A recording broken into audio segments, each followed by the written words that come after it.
아버지 하나님, 이 아침에도 성령 하나님의 인도하심으로 이렇게 한자리에 모아주시고 저희의 마음과 심령을 주님께로 향할 수 있게 하여 주심을 감사드립니다. 우리의 마음이 이 시간 하늘을 향하며 순결하기를 원합니다. 우리의 살아가는 세상은 험악하고 또 죄악 가운데서 많은 어려움들이 있는 이런 상황들입니다. 아버지 하나님, 이런 시간들을 주님 앞에 조용히 무릎 꿇는 시간들을 많이 갖게 하여 주시옵소서. 하나님께서 약속하신 그 소망을 저희들이 끝까지 붙들게 하여 주시고 이 땅에서 그 어떤 어려움이라도 믿음으로 잘 감당하며 이기게 하여 주시옵소서. 특별히 우리 안에 계신 성령 하나님을 의지하며 성령 충만함을 지속적으로 받게 하여 주시옵소서. 이 아침에도 말씀을 통해 저희에게 주신 아버지 하나님의 뜻을 성령 하나님의 조명하심으로 밝히 알게 하여 주시고 특별히 어려운 세상, 어지러운 세상에 영분별할 수 있는 능력을 저희들에게 더욱 허락하여 주시옵소서. 예수님의 이름으로 기도드렸습니다. 아멘. 하나님의 말씀은 유다서 1장 7절부터 10절까지입니다. 제가 읽어드리겠습니다. 소돔과 고모라와 그 이웃 도시들도 저희와 같은 모양으로 간음을 행하며 다른 색을 따라가다가 영원한 불의 형벌을 받음으로 거울이 되었느니라. 그러한데 꿈꾸는 이 사람들도 그와 같이 육체를 더럽히며 권위를 업신여기며 영광을 회방하는도다. 천사장 미가엘이 모세의 시체에 대하여 마귀와 다투어 변론할 때 감히 회방하는 판결을 쓰지 못하고 다만 말하되 주께서 너를 꾸짖으시기를 원하노라 하였거늘 이 사람들은 무엇이든지 그 알지 못하는 것을 회방하는도다. 또 저희는 이성 없는 짐승같이 본능으로 아는 그것으로 멸망하느니라. 계속해서 이 유다가 이단자들, 거짓 교사들, 그들에 대해서 강하게 이렇게 지적을 하면서 그들의 결말이 어떨 건가 이런 내용들을 지금 말씀하고 있습니다. 특별히 그들에게서 드러나는 행실들, 그런 모습들을 하나하나 들춰가면서 요한 1, 2, 3서와는 다른 방식으로 지금 말씀하고 있다 그랬죠. 아마 성경에서 이단이나 거짓 교사들에 대해서 이만큼 강하게 설명하는 데가 아마 없을 겁니다. 물론 구약에 들어가면 신명기나 이런 데에 나오죠. 오늘 이 본문을 위해서 8절에 보면 그러한데 꿈꾸는 이 사람들도 그와 같이 육체를 더럽히며 권위를 업신여기며 영광을 회방하는도다.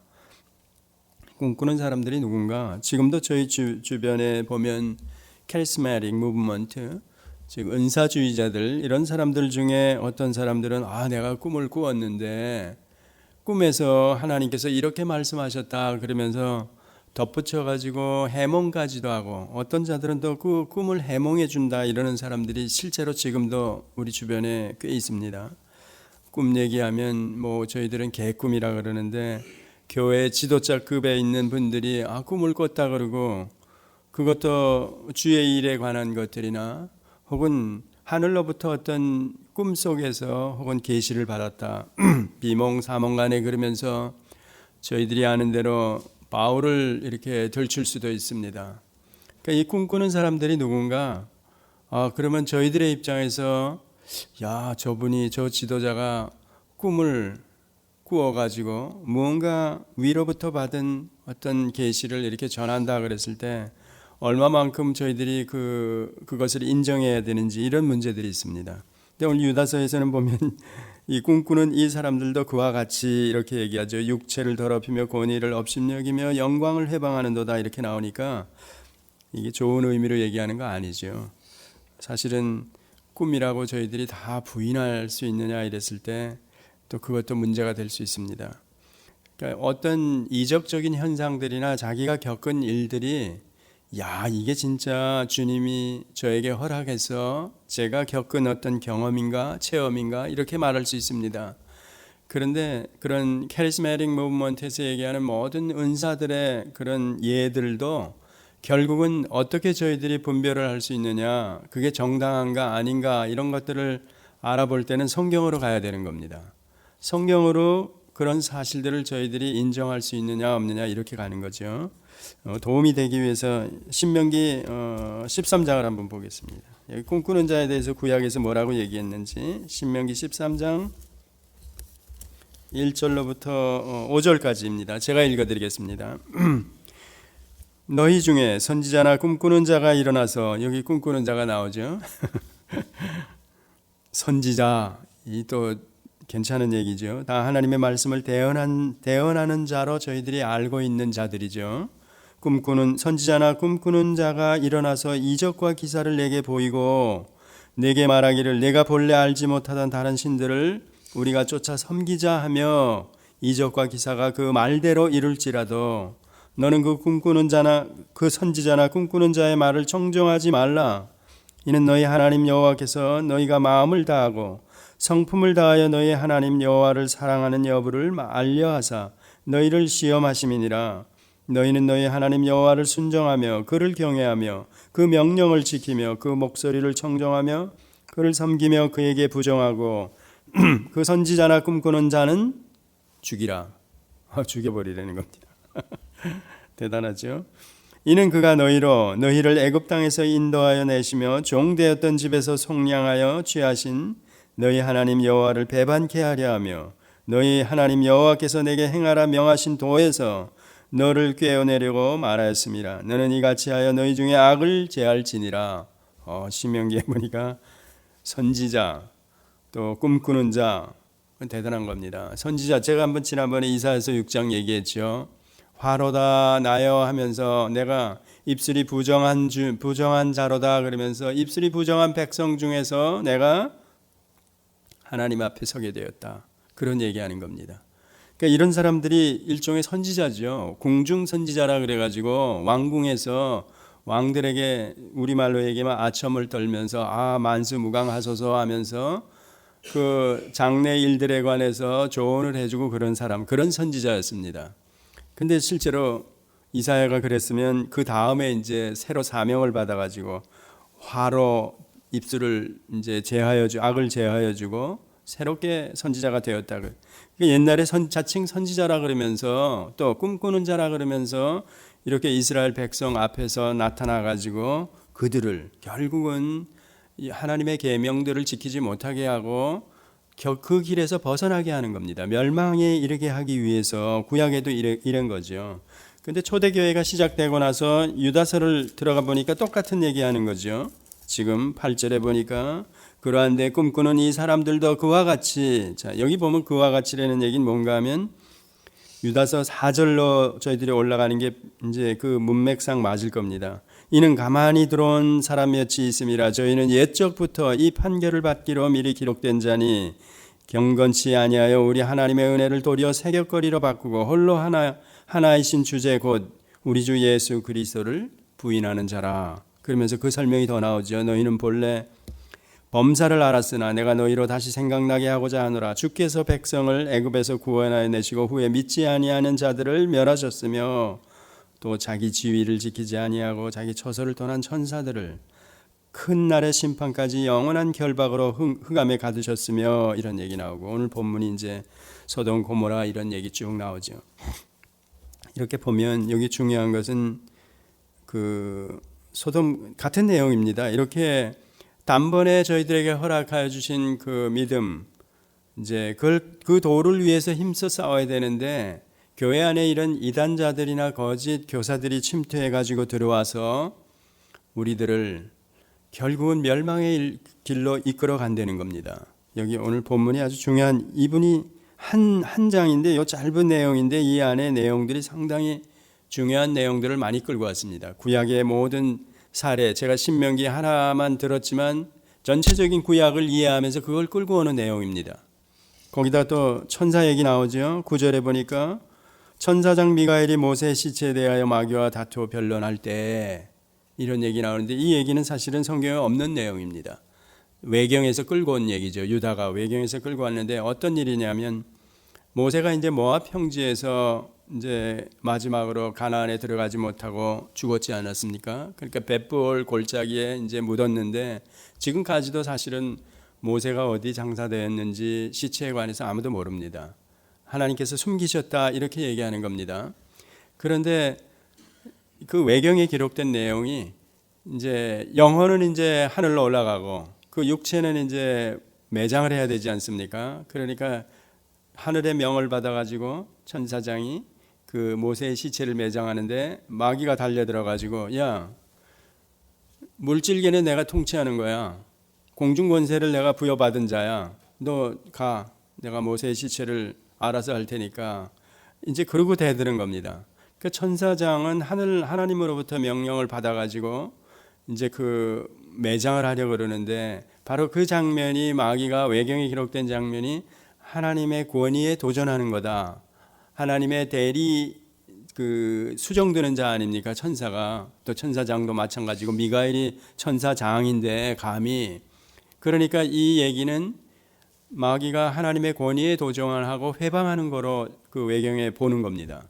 그러니까 그런 상황에서 미가엘이 이제 그 마귀에게 대하여 감히 회방하는 말을 쓰지 못하고 이렇게 나오는 겁니다. 다만 하나님께서 꾸짖으시기를 원하노라 이렇게 얘기하는 겁니다. 그러니까 정당하게 저희 말로 얘기하면 저희들을 공격하는 그런 무리들이나 만약에 여기 오늘 본문으로 얘기하면 가만히 들어와 가지고 우리를 미혹하고 잘못된 길로 인도하고 결국은 멸망의 길로 인도하려는 그런 사람들을 향해서 저희들이 분별을 하고 알았을 때는 호통을 치고 이제 막 그러지 않습니까? 그것도 예수의 이름으로 하면서 근데 이런 걸 안 했다는 얘기입니다. 그런 자체도 결국은 잘못하면 우리가 그 회방하는 자나 거짓 선지자들 앞에서 하나님의 권위나 영광에 해를 가한다는 겁니다.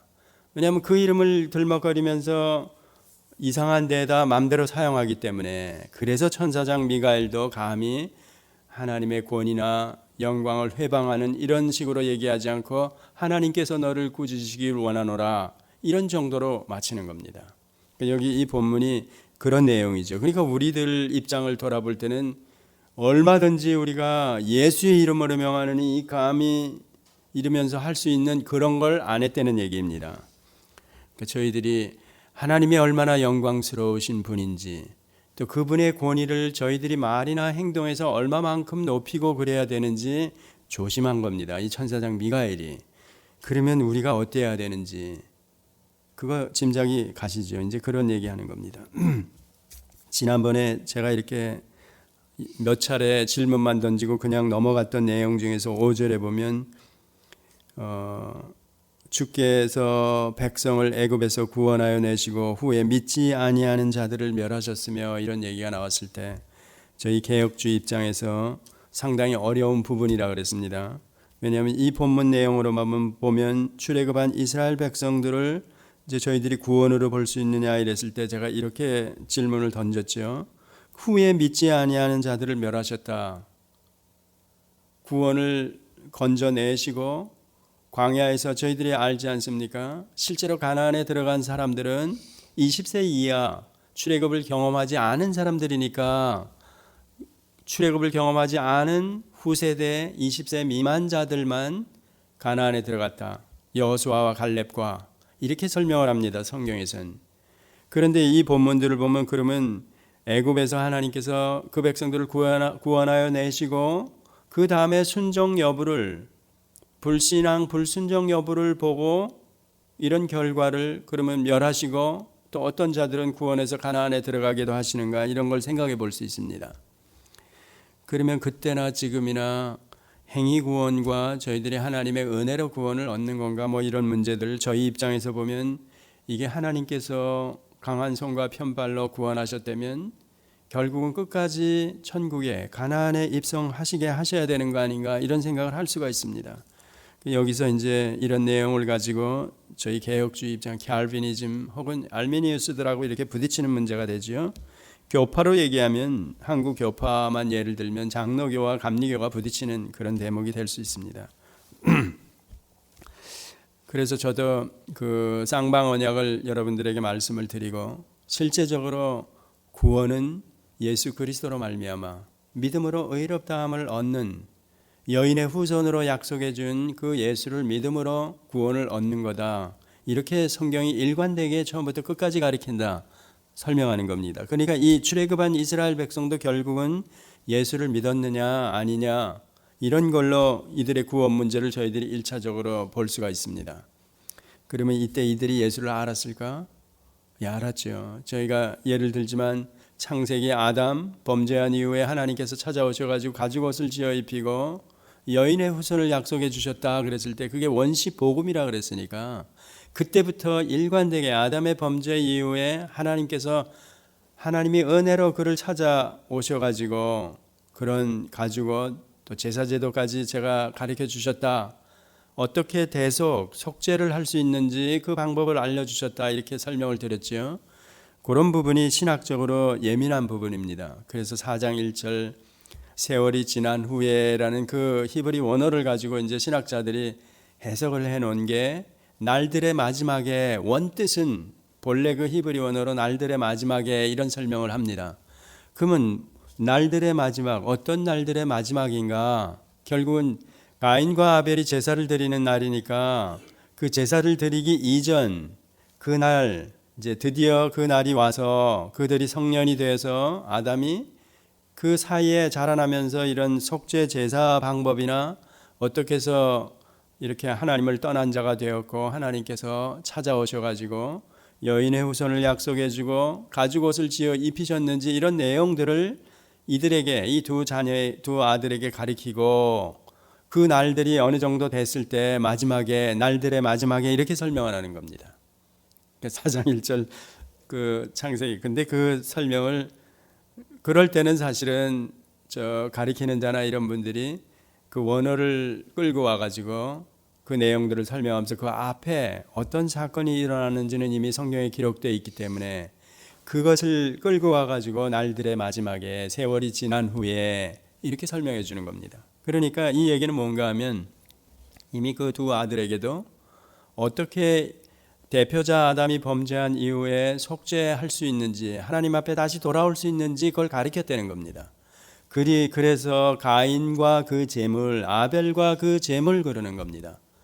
우선은 제물 때문에 하나님께서 연락하고 안 하고가 아니라 그 이전에 그 가인과 했을 때 또 아벨과 그랬을 때 그들의 마음의 상태 그들이 날들의 마지막까지 아버지로부터 우리가 하나님 앞으로 돌아가기 위해서 어떻게 해야 되는지 그 제사를 배웠다는 얘기입니다.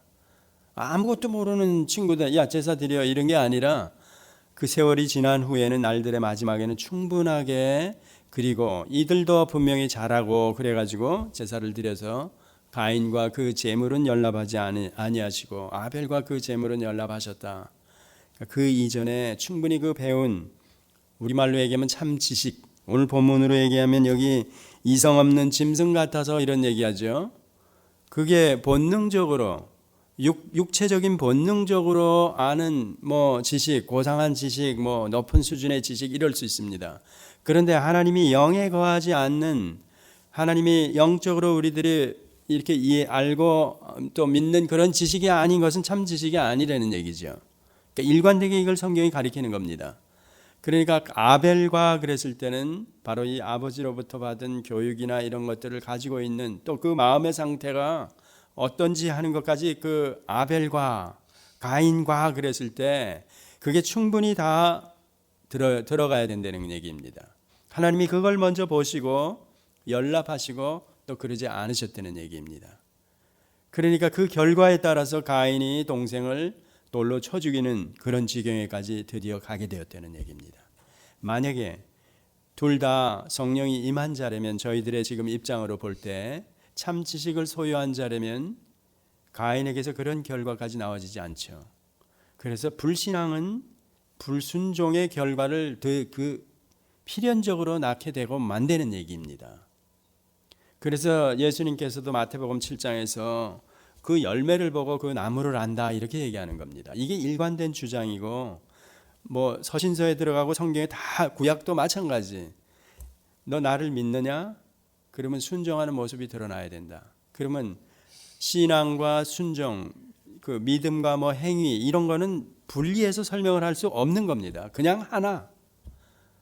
뭐 신앙생활 이 말도 엄밀히 따지면 신앙생활입니다. 그냥 신앙이 있으면 그 신앙에 따라서 생활이 드러나게 돼 있다는 얘기입니다. 근데 신앙 따로 생활 따로 이게 헬라 철학 사상이 우리 쪽에 들어와서 여기까지 영향을 미치는 겁니다.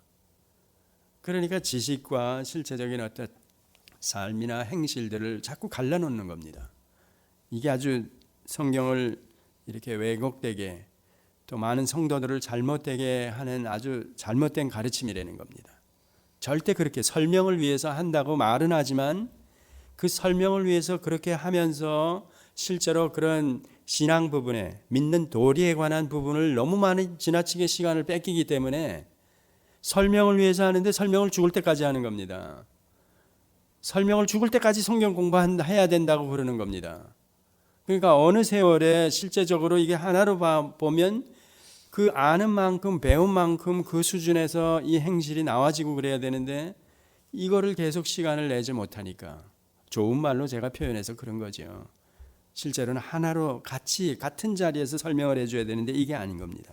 여기서도 마찬가지. 그러니까 어떤 결과가 되는가? 이들에게서 이제 10절에 가보면 그럼 이 사람들은 무엇이든지 그 알지 못하는 것을 회방하는도다. 또 저희는 이성 없는 짐승같이 본능으로 아는 그것으로 멸망하느니라. 이렇게 나오는 겁니다.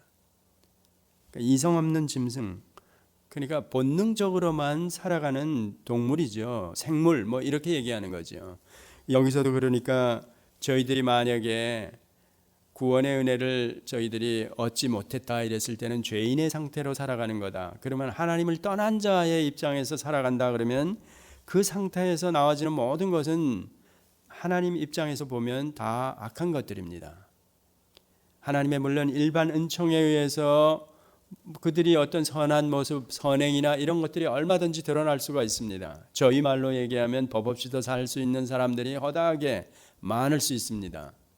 그건 하나님의 일반 은총에 의해서 또 우리에게 파수꾼으로 사람들에게 주신 양심, 종교심, 그러니까 종교적인 어떤 그런 씨드를 우리에게 주었다는 겁니다. 그래서 어떤 인간도 다 절대자를 향한 그런 어떤 숭배하는 인간에게는 본래 그게 없으면 살아갈 수 없다는 겁니다. 그런 종교적인 씨드를 주셨기 때문에 뭘 하건 자기 자신을 나중에는 난 나를 믿어. 아무도 믿을 놈 없어. 내 주먹을 믿어. 내가 들고 있는 거 믿어. 이런 사람도 자기 자신만 믿는다 그래도 그게 바로 종교적인 씨드에 의해서 자기를 믿는다는 겁니다. 이렇게 그런 종교심을 누구나 다 가지고 있다는 겁니다.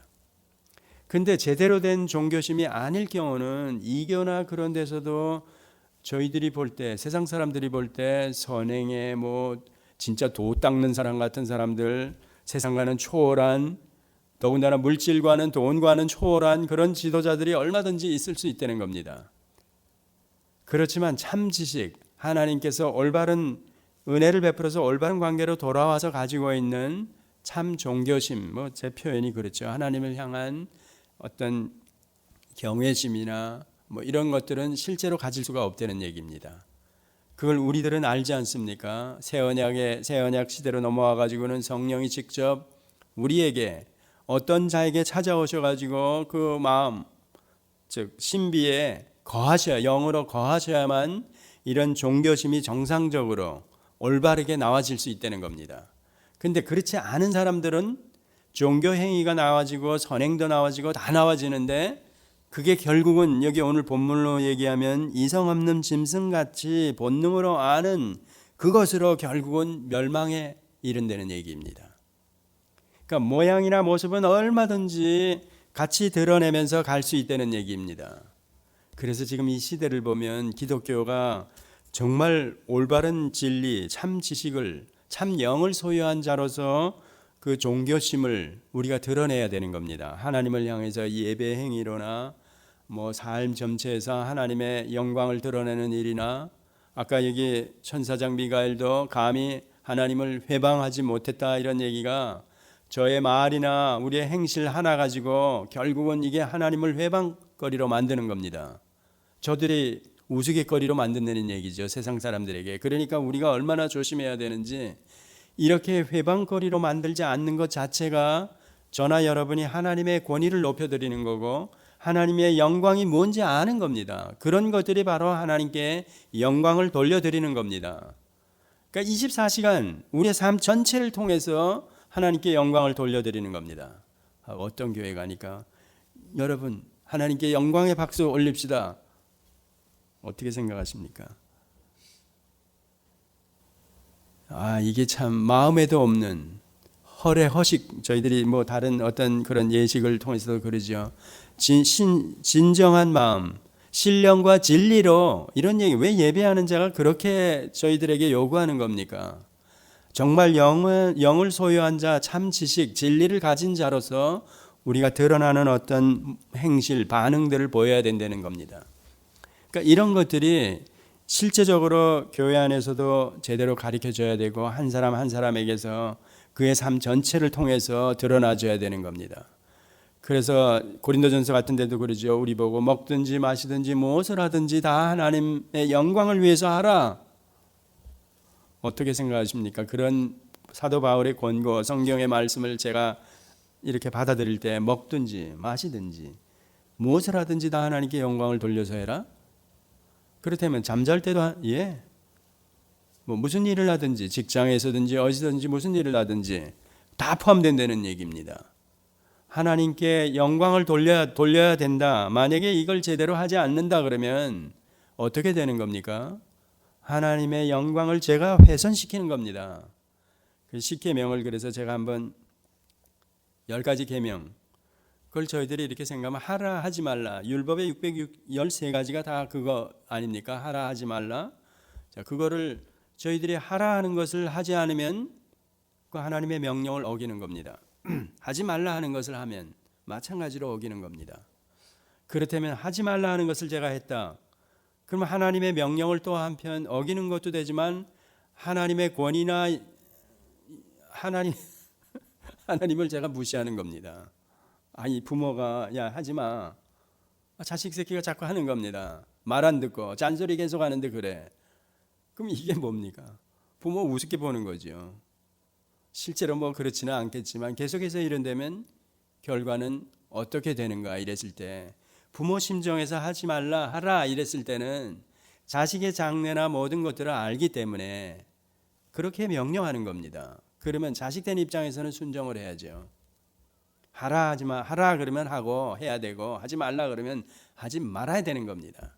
사실은 이 성경을 어떤 면에서 보면 저도 이게 저희들이 지식이 차라리 한 국민학교 정도에서 머물러 있었으면 하는 생각을 제가 해봅니다. 성경만 가지고 본다면 이걸 뭐 고급한 수준에서 뭐 영예를 한다 그러고 파헤치고 들어가 가지고 막 이렇게 설명을 해주니까 그냥 읽어서 국민학교 뭐 초등학교 좀 나오고 글이나 알고 그러면 성령이 과하시면 알고 그대로 받아들일 수 있는데 어렵게 풀어가지고 막 설명을 하니까 제대로 못 지키는 겁니다.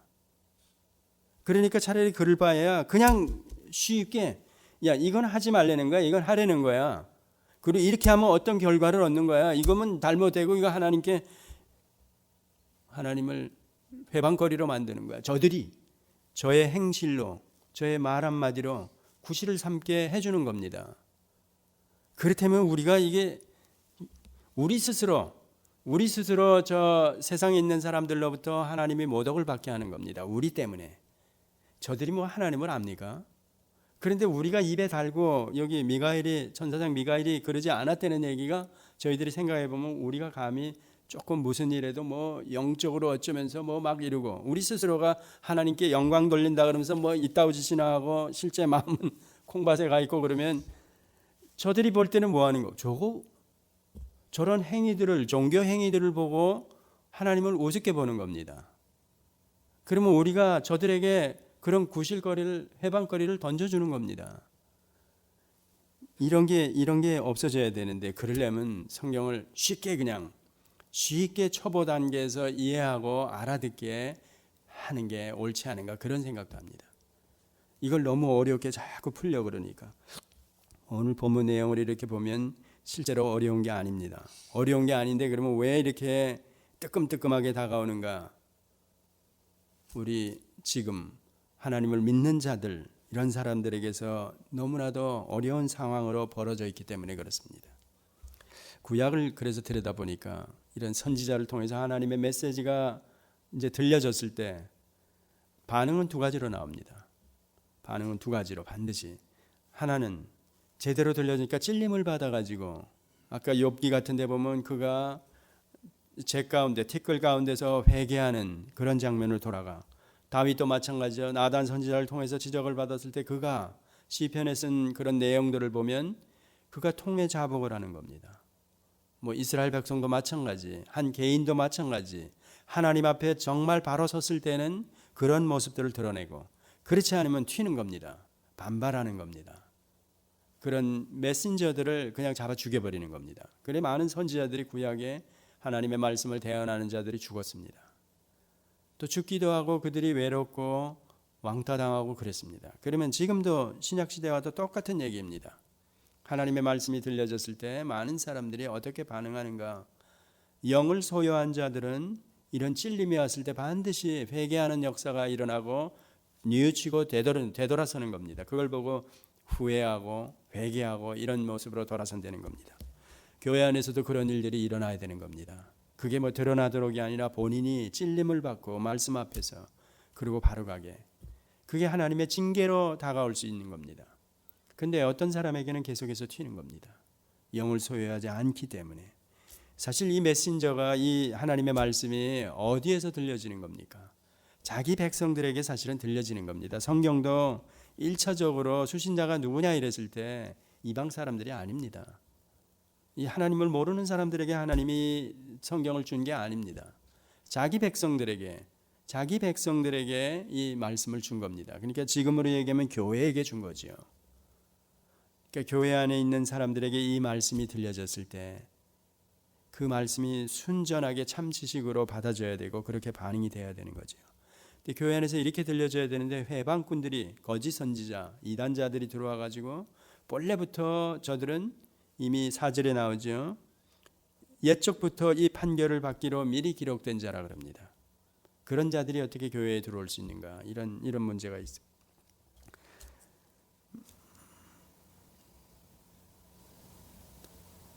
여기서 얘기하면 그 성령을 받은 자와 안 받은 자로 확연하게 사실상을 가르는 겁니다. 그래서 이걸 제 입장에서 여러분들에게 전하거나 혹은 여러분 입장에서도 마찬가지입니다. 그래서 제가 자꾸 그 고린도후서 13장을 예를 드는 겁니다. 오순절 이후에는 인간의 모습이 두 모습으로 뿐이 없다. 즉 저희 입장에서 얘기할 때 성령을 받은 자와 성령이 안에 거하지 않는 자 두 모습으로 종말까지 간다. 그렇게 보는 겁니다. 그럼 구약에는 어땠는가? 신자들이 구약에는 저희와 같지는 않았습니다. 그렇지만 이스라엘 백성을 예를 들어보니까 하나님이 실제로 외적으로 그들 백성 가운데 임재했는데 그때는 순종하느냐 믿고 순종하느냐 이런 모습으로 그때 그들이 그런 믿음으로 그들이 구원 문제가 걸려 있었다는 겁니다. 지금은 믿고 안 믿고가 우리 안에 거하시는 성령이 내주하느냐 아니냐에 따라서 정해지고 그때는 이미 하나님이 그들 가운데 거해 있는데 그들의 드러나는 모습이 어땠느냐에 따라서 저희들이 보여지는 겁니다. 많은 백성이 오늘 5절에 아까 제가 처음에 들어가면서 주께서 백성을 애굽에서 구원하여 내시고 후에 믿지 아니하는 자들을 멸하셨으며 이렇게 나오죠. 이 본문으로 볼 때 구약의 많은 백성들이 멸망을 당했습니다. 실제로 그랬습니다. 그때는 그 쌍방 언약 가운데서는 물론 영원한 언약이 아브라함 언약이 계속해서 흘러갑니다. 그런데도 불구하고 쌍방 언약을 실제적으로 맺었습니다. 그러니까 두 언약 가운데서 하나님은 어떤 자에게는 이 언약 아래서 그가 멸망당하지 않게 끌고 가시는 겁니다. 근데 어떤 자들은 쌍방 언약 가운데서 실제적으로 멸망을 당했습니다. 이 본문 내용이 바로 그거죠. 그러니까 이걸 잘 이해하셔야 됩니다. 아브라함도 범죄하고 그랬는데 또 실제로 쌍방 언약 가운데서 멸망당한 자들을 보니까 단 한 차례 반역이나 불순종인데도 가차없이 심판이 내려진 겁니다. 그러면 저희들의 입장에서 볼 때는 이게 불공평한 게 아닌가 그런 생각을 가질 수가 있습니다. 그러니까 구원 문제에 대해서는 저희가 판단을 할 수가 없습니다. 그러니까 1차적으로는 구원 문제에 관해서 저희들의 입장에서 보면 하나님과 저와의 관계입니다. 그래서 저 개인이 지금으로 얘기하면 성령을 소유하고 있는가 아닌가, 그 문제가 제일 중요한 거죠. 그래서 너희 가운데 그리스도의 영이 있느냐 스스로 시험하고 확증하라. 스스로 시험하고 확증하라. 시험, 테스트해보라는 겁니다. 제가 어떻게 테스트를 할까? 성경 말씀을 근거해 가지고 제가 이런 명령을 하나님께 영광을 돌리며 회방거리로 구실을 주지 않고 제가 말이나 행실에서 24시간 먹든지 마시든지 무엇을 하든지 다 하나님께 영광을 돌리고 살아가고 있는가, 이런 것들이 제가 시험 테스트해 보는 겁니다. 그럼 순간순간 그렇지 않은 데도 있습니다. 그러면 아는 데에도 제가 돌아오고 그러는 겁니다. 성령이 있기 때문에. 전혀 완벽하게 퍼펙트하게 제가 이렇게 믿음 생활하고 세상을 살아간다, 이건 아닙니다. 우리 안에 본성이 있기 때문에 계속 스트러글하면서 살아가는데, 결론은 나중에 보니까, 그래서 섭리로 돌아보니까 5년 전에 제가 스트러글 했던 일이 이제는 거의 다 해결되어 있는 겁니다. 지금 보니까 더 한층 높은 수준에 와 있는 겁니다. 근데 저 스스로는 높은 수준에 와 있다고 안 그럽니다. 이게 또 그럼 무슨 소리야 김 목사, 이럴 수 있죠. 그렇습니다. 저도 옛날에 제가 왕초보였을 때 믿음의 정도, 또 지금 와가지고 성경을 아는 만큼 더 많이 알고 나니까 그때 비교하면 더 많이 죄된 것들이 걸거덕거리는 겁니다. 그때는 미처 보지 못했던 그 수준에서 지금은 그러니까 더 조심하게 되고 더 민감하게 되고 더 하나님 앞에 바로 서려고 애쓰고 이런 모습으로 보인다는 겁니다. 근데 저 자신은 5년 전이나 10년 전하고는 분명히 지금 달라져 있습니다. 그때 제가 위험하고 이거 뭐 큰 잘못 같은 게 지금 보니까 저 밑에 수준에서 그거는 얼마든지 이길 수 있는 게 돼버렸는데, 지금 와서는 더 뭐 다른 표현으로 얘기하면 실체적이며 영적으로는 더 높은 수준에서 제가 죄 문제를 보니까 이게 대단히 힘든 겁니다. 힘든데도 갈 수 있는 겁니다. 그 에베소서에 그래서 그걸 잘 표현해 놨습니다. 영적 무기 하나님의 말씀을 가지고 이제는 너희 씨름이 혈과 육이 아니요 정사와 권세와 하늘에 속한 자 또 악의 무리들, 영들에 관한 무리들이다. 그러니까 육에 속한 그런 수준에서 제가 볼 때 죄 문제나 하나님께 영광을 돌려야 되는 수준들이 낮았는데, 지금은 그런 마귀와 싸움으로 수준이 올라와 있으니까, 여러분도 그렇고 올라와 있으니까 죄에 대한 심각성이나 제가 이렇게 살아가면서 민감하게 그런 문제들을 제가 방어해야 되고 물리쳐야 되고 이런 것들이 다른 겁니다. 차원이 수준이 다른 입장에 제가 있다는 겁니다. 이런 수준에서 제가 죄 문제를 보니까, 또 아직도 초보에 있는 사람들을 보니까 그것들을 얼마든지 말해줄 수 있다는 겁니다. 미리 경험한 자로서. 그러니까 이 입장에서 하나님의 영광, 하나님의 권위를 높여드리는 거, 이런 것들을 생각하니까 야, 이 삶 전체가, 저희의 살아가는 삶 전체가 하나님의 영광을 위해서 초점이 맞춰져야 된다는 얘기입니다. 그러면 제가 밥을 먹을 때건 뭐 일을 할 때건 무슨 일을 할 때건 다 하나님의 영광 민감하게 제가 반응하니까, 오늘 여기 새벽거리로 삼고 뭐 이성 없는 짐승같이 이렇게 나온다 그러죠. 결국은 이들이 들어와가지고 거짓 선지자들이 교회에 들어와가지고 우리를 어떻게 만드냐 하면 이성 없는 짐승과 같이 그런 어떤 결과를 드러내게 만들어버린다는 겁니다. 행실이. 그러면 제가 지금 금방 설명드린 대로 여러분들이 이제는 하나님의 영광, 권위를 높여드리는 모든 일에 다 하나님의 영광을 위해서 살아간다 이랬을 때, 이런 거는 저 밑에서 이미 떠나 있어야 되는 겁니다. 그런데 교회에 들어와서 이런 쪽으로 끌고 가는 거예요. 본능이 이렇게 드러내면서 살아. 이 얘기는 결국은 그러니까 들어와 가지고 참 지식이 없는 다른 지식을 가지고 자꾸 혼란하게 만들어. 제가 요한일서 설명하면서 했죠. 거짓 선지자나 영지주의적인 가르침들이 분리해 버려 가지고 혼미스럽게 만들어 가지고 결국은 육체는 뭐 이거 썩어질 건데 하면서 뭐 신경을 안 쓰게 만들어 버리는 겁니다.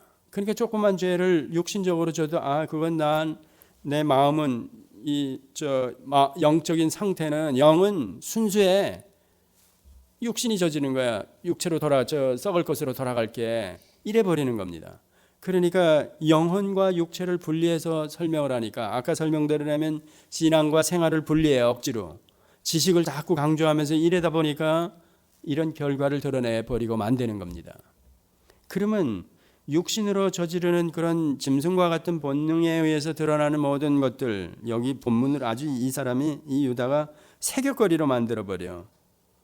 그 모든 것들 그런 식으로 아까 저 꿈꾸는 자들이나 선지자들 그런 사람들 얘기했죠. 결국은 하라 하지 말라 하는 그 명령을 어기게 만들어서 자기 마음대로 고급한 표현으로 자율인간으로 가게 만들어버린다는 겁니다. 하나님을 떠난 자로 살아가도록. 이게 바로 저희들이 위험수위를 아주 경계심을 가지고 이런 것들을 물리쳐야 된다는 겁니다. 하나하나 제가 지식이 흐트러지면 결과는 뻔한 겁니다. 그래서 불신앙이 결국은 어디로 가느냐? 불순종으로 갈 수뿐이 없다는 얘기입니다. 하나님을 제대로 믿지 못하면, 누구신지 알지 못하면, 참 지식을 가지고 있지 않으면 결과는 뻔하다는 얘기입니다. 결국은 불순종으로 가서 이 이성 없는 짐승과 같은 그런 모습을 드러내버리고야 만드는 얘기입니다. 성적으로 문란한 거 대표적이죠. 레위기에 왜 2번이나 그렇게 모든 걸 다 심한 표현으로 다 드러내면서 설명을 하느냐. 결국은 그렇게 갈 수뿐이 없다는 얘기입니다. 인간이 이렇게 나중에 자기 마음을 달래고 영을 소유하지 않은 사람들이 만족을 얻기 위해서 가는 그 코스가 정해져 있다는 겁니다. 어떤 사람 얘기 책에 보니까 로마가 이렇게 망할 때 보니까 화장실이 더 컸다 그럽니다. 안방보다. 그리고 그런 모든 금붙이나 이런 것들을 전부 다 금으로 만들어 놓고 뭐 쓸데없는데, 그러니까 그런 오늘 본문의 새겼거리로 삼는다. 하나님께서 성을 사실은 우리에게 좋은 의도로 주셨습니다. 일부 일처제 그러면서 주셨는데 이것들에서 벗어나는 겁니다. 로마서에서 죄를 지적하면서도 나오죠. 지금도 세상이 그렇게 가고 있죠. 그러면 이런 세상이 이미 소돔 고모라 때도 같다는 겁니다. 그 주위의 성들도 다 마찬가지로 하나님께서 불로 심판할 수뿐이 없는 지경에 천사들을 상관하자고 나오니까, 그러면 노아 심판 때는 어땠냐? 마찬가지. 하나님의 아들들이 세상의 딸들과, 그 표현이 뭡니까? 그런 표현이 나오는 그 결과가 결국은 드러나. 지금 저희들 스마트폰이 나오고 이러니까 이제는 초등학생 어려서부터 거기에 다 노출이 되어 있는 겁니다. 애들이. 얼마나 위험한지 모릅니다. 저희들이 자라나는 세대에는 뭐 중학교 때나 좀 이런 애들은 뭐 저도 중학교 말 때 가서 그런 이상한 책을 한번 봤습니다. 본의 아니게. 그런데 그건 글이죠. 뭐 이게 어렵죠. 단번에 할 수가 없었죠. 잘 몰랐죠. 그런데 지금은 어린 애들이 이거 뚝딱거리면 금방 나오지 않습니까? 그만큼 세상이 얼마나 위험한지. 지금 이런 세대에 저희들이 자녀를 교육시킨다. 이거 끊어야 되는데. 근데 이거 지금 스마트폰 손 놓고 살아갈 수 있습니까? 없지 않습니까? 그러면 어른이고 할아버지고 애들이고 다 통틀어서 그냥 뚝뚝하면 그대로 노출이 되는 겁니다. 그러면 잘못된 지식이나 잘못된 가르침으로 들어온 사람들은 거기서 헤어나오지 못하는 겁니다. 그래서 중독자 위험합니다. 중독자들은 장기적인 이 요양 훈련이 필요하고 그것도 굉장히 힘듭니다. 뭐에 중독이 돼버리면. 근데 저희들은 이렇게 참 지식에 영을 소유한 자로 여기에 몰입해서 여기에 사실은 저희가 빠져 있어야 되는 겁니다. 쉬운 표현으로 예수에 미쳐야 되는 겁니다. 예수하지만 진짜 예수에 저희들이 미쳐야지 이런 것들을 이길 수가 있다는 겁니다. 그러면 여러분이나 저 하나가 이런 것들, 현대 문명의 이기 가운데 이런 위험에 노출되어 있는데 이걸 점점 끊으면서 멀리하면서 어떻게 살아갈 수 있는가? 그런 사람들이 있어야 되는 겁니다. 예수님이 지난번에도 우리 죄를 위해서 또 이 땅에 오셔서 고난을 받으시고 우리 앞서 본을 보이셨다. 남은 고난을 야 너도 지고 따라와. 알겠냐? 이런 얘기들이 뭔가 이 위험을, 어려움을 물리칠 수 있는 유일한 방법이라는 겁니다. 믿음으로 살아간다는 게 그겁니다. 내가 그리스도를 바라보고 대장 대신 예수를 바라보고 그 고난에 남은 고난을 제가 짊어지고 갈게요 하고 가는 겁니다. 그래야 이 유혹들을 이길 수 있다는 겁니다. 고난은 싫고 편한 삶을 살면서 내가 예수를 믿고 잘 믿고 이 다음에 천국도 가겠다. 안 된다는 얘기입니다. 기도하시겠습니다. 하나님 아버지, 그렇습니다. 말세지말이라고 하는 또 주님께서 그때나 지금이나 종말론적인 삶을 살아라 이렇게 저희들에게 권고하십니다. 특별히 세상이 되어지는 일들, 이렇게 어지러운 세상을 저희들이 바라보면서 정말 주님이 오실 때가 되었구나 하는 심정이며 또 한편으로는 마라나타 하는 심정을 저희들이 갖습니다. 아버지 하나님, 하나님을 향한 저희들의 마음이 순결하게 하여 주시고 또 이 마음이 흔들리지 않게 하여 주시옵소서. 세상이 흉흉하고 어려워도 믿음으로 주님을 따라가는 용사들로 이 걸음을 걷게 하여 주시옵소서. 예수님의 이름으로 기도드렸습니다. 아멘.